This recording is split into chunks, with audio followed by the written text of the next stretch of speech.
इधर के बाहर तावड़े में भाई कौन करो भाई जाना पड़े तो हाँ भाई चावड़ी घणो पड़े 2 बजी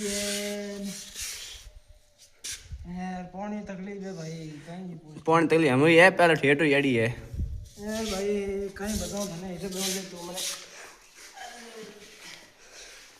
पहले तो भाई मैं दौरा घना होता है अड़ तो दौरा था 5 किलोमीटर ज़्यादा पानी हमने कभी भाई आते हैं कभी माँ आते हैं कभी बहन आते हैं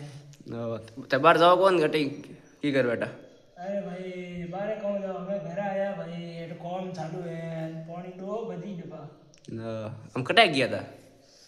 घणे आगो गयो टेबो उठे 2 किलोमीटर पड़े डबा 2 बजी तवड़ी मोइने वार कॉम करूं एक नो हाथ खराब है डबा तीरो मरू पानी समस्या है सभी तो करे कौन कौन सरकार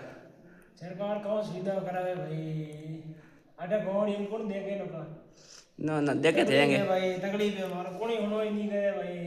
पहला मैं दौरा करना था ठे 5 किलोमीटर घड़ा भरना था और पौन थे कि लाओ घर लाओ कोई खरा कहूँ करे भाई लोग हार जावे कौम आते हार कौन दिन आवे वावड़ी मैं कौम आ जाता रहो हमें फिरी होया घर आया मोर कौम करो अटे पण पानी नहीं है पीऊ ना लाणो पड़े मैं कौम आ जाता रहो वावड़ी लोग घरों कौम करे सुबह पेगी जावे 4 बजे पानी लावने पासी आवे कौम ना